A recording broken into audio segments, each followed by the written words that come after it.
Guys, good morning. Gagawa tayo ng kabsa. Meat kabsa naman yung gagawin natin ngayon. Kasi, para iba naman.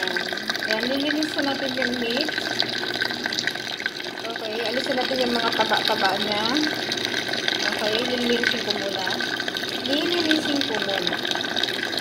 So, ayan na siya. Nilinisan ko na. So, boboil muna natin para malambot na siya bago igisa. So, anong ginagawa nyo para mas mabilis lumambot yung karne nyo? Huwag nyo muna siyang lalagyan ng asin. Hayaan nyo siyang kumulo ng ganyan. Pagkakulo niya, syempre may gulayan. Alisin nyo. Mamaya mapakita ko sa inyo. At ilalagay ko yung itong tinidor. Tapos, alam nyo yung dates, yung buto nun. Maglagay din kayo. Kahit isang piraso lang or 2 or 3, no problem. Just put it para mas mabilis siyang lumambot. Huwag niyong lalagyan ng asin. Kasi pag nilagyan niyo ng asin, hindi na siya mabilis lalambot. Kasi meron na siyang condiments sa loob. So, hayaan niyo muna siyang lumambot. And after 30 minutes like that, naalis niyo na yung bula, lagyan niyo na ng asin.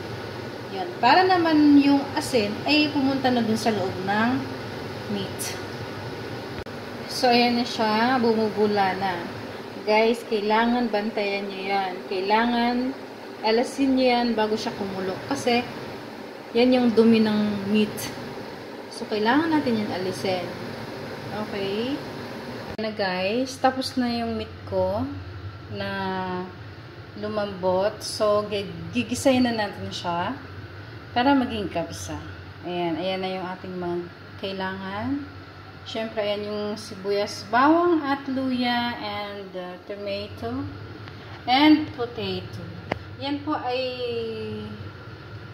nag-fried ako niyan kasi para hindi siya malusaw. Kasi pag pranito nyo yung potato, hindi siya malulusaw pag sinama siya sa gisa. Okay, so let's start. Guys, nilagay ko na yung mantika, no?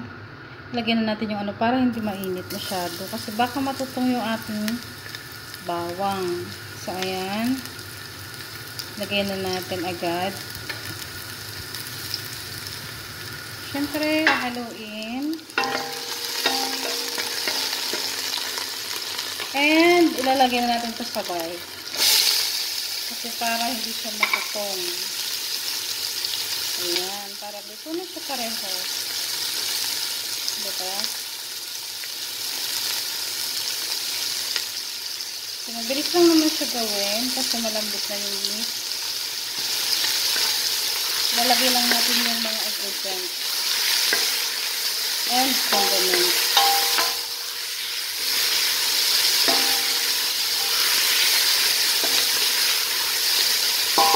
So, habang inaano natin yan, ilalagay na natin yung paminta kasi para may lasa na yun. Okay. And, yung ating kabsa masala. Yan. And, ang ating yellow powder. Kailangan na natin siyang ilagay dyan para maglasa na. Kasi pag mamaya, hindi siya maglalasa. So, pangit siya.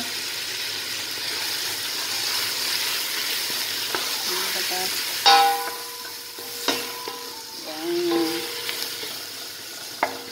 Tapos pagluto na yan, lalagyan natin yung tomato.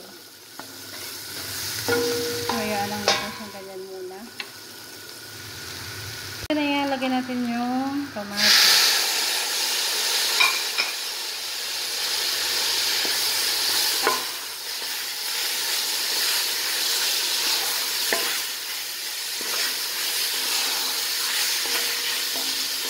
Yan, papalambutin natin yan bago natin ilagay yung meat. Okay. So, lalagyan ko yung a little bit of water. Okay.